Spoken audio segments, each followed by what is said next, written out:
so that they have teeth.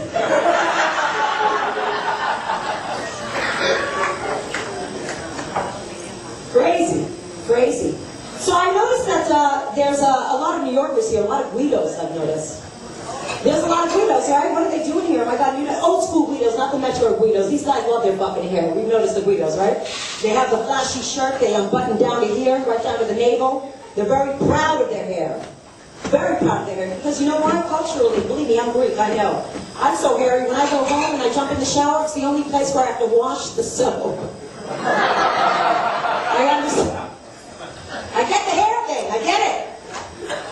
They're very proud of their hair because symbolically and culturally this is the symbolism of strength and virility. So Guidos, they love unbuttoning shirts. And they all look the same. Flashy shirt, unbuttoned down to here, lots of hair, and they always, absolutely always accessorize with a crucifix. Have you noticed that? What fashion statement is that making or what message is that sending? That's like saying, you know what, I believe in Christ, but I'll fuck you later when I don't. What the hell is that all about? Oh, for the love of God, for the love of God. So by round of applause, how many of you are on computer dating? Anybody? Deborah? I love you, girl. I can't believe it, a girl like you on computer. You know what? Only one person in the fucking room? What's going on? I know they're lying. They are fucking lying. Of course they are. Liars! Everybody in New York is doing the computer dating. I tried it for a hot minute. This is the thing. It's hit or miss. This is what my general consensus is about it. Okay, it's hit or miss. Like I met this one guy who was very sweet, very cute picture. We were emailing back and forth. You know, so I wanted to see him and then he said he needed space. I'm like, you live in Nashville. How much space do you need? Seriously. And then there's the opposite extreme.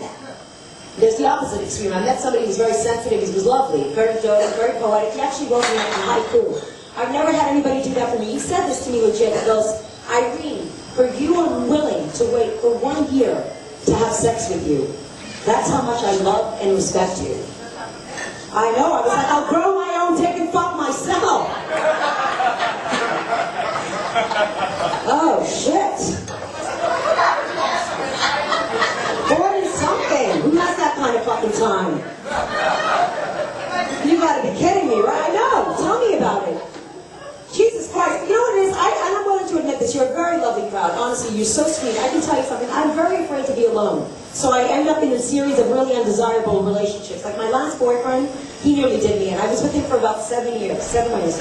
Actually, it was on and off, so if you extract the off time, more like a year and a half. He was an obsessive, compulsive alcoholic. Could you imagine this? He checked the stove every 5 seconds, and he'd run to the corner to make sure the liquor store was still there. But it was me. He never took me anywhere. Can you imagine that? Never took me anywhere in 7 years.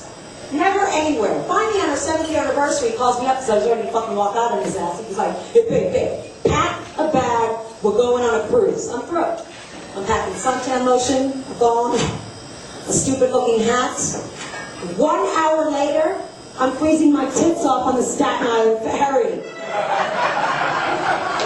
That's a true story. With a 6-pack of tall boys that I actually had to put on my mother's credit card.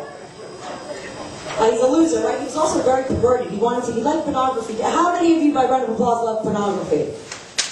Thank you, Deborah. The rest of you are liars. Liars! I know you're lying, baby. Please, you're fucking preaching to the choir. You know. He was very perverted. He always wanted to make a sex tape, and I did. I made a sex tape with this guy. I did. I made the sex tape. You know, you always hear these horror stories about like celebrities like Britney Spears and Pamela Anderson and Paris Hilton. They're being blackmailed by their ex-boyfriends with a sex tape. How awful. I'm like, what are these bitches thinking? You know, the minute I broke up with my ex-boyfriend, the first thing I did was grab the sex tape. Do you know that video adds 10 pounds? Which was great for his penis, really bad for my ass. No one's fucking blackmailing me with a fat tape.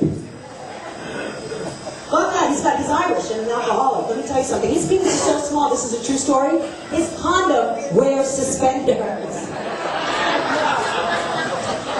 Hooks up to his testicles. Screwing him was like fucking an index finger full of blame and shame, rebuking you repeatedly. Better, shame! you. It wasn't sex, it was punishment. Oh, God. Well, I don't really even care for a divorce that much. Ladies, round of applause. How many of you like it when they go downtown to Brooklyn? Are you with me on that metaphor? Deborah again. Nobody else? Oh, give me a break. Come on, sweetie. Let it out. Come on, girl. You're gorgeous. You better listen up, mister. My guy, this ex-partner of mine, he pioneered Fear Factor. He would eat anything except for my fucking vagina. Is that wrong, ladies? We like this. What's up? Sex is not dirty. He'd have this look on his face. It's foreplay, eroticism. He would have this look on his face like he's stifling a vomit and a shit simultaneously. You gotta be kidding me. I mean, come on. I want you to have the equal enthusiasm of a Raiders fan. Yeah!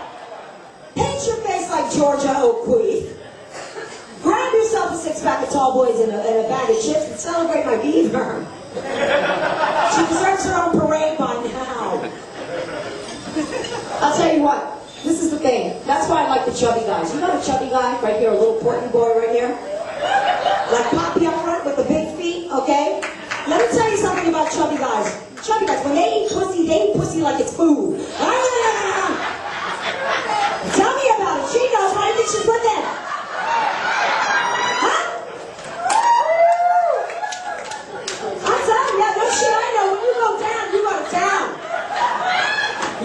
Around, they don't leave any scraps behind. Am I right? They're always hungry. And she's always happy.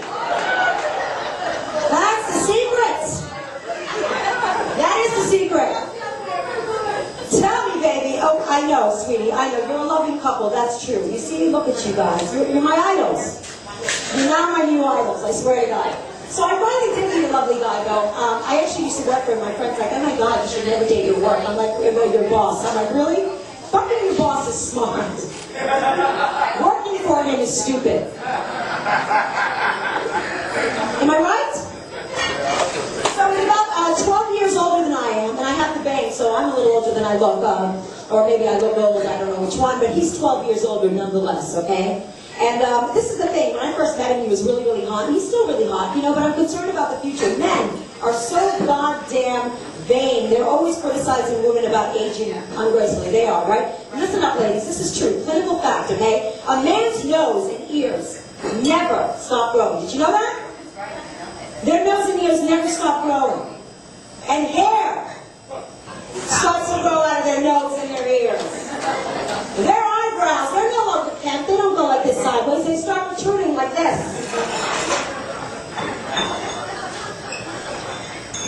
So you're in your 20s, your 30s, your 40s, your 50s. You're dating somebody strikingly handsome like Brad Pitt. 20 years down the road, you're fucking snuffleupagus. Which would make my mother thrilled because at least he's Greek. And he was around more than my father ever was, I can tell you that. I can't help that. Anyway, so we've been together for a substantial amount of time, and things are starting to regress to a level that's disconcerting for me. Like the effort, we have to try a little harder. For example, I go to the gym, I work out, I try a little bit for myself, it's good for him, the attraction mutual, right? What, honey? I have time for a compliment. Was that a compliment? Yes. Thank you, baby. Okay, that's enough. Back to the show.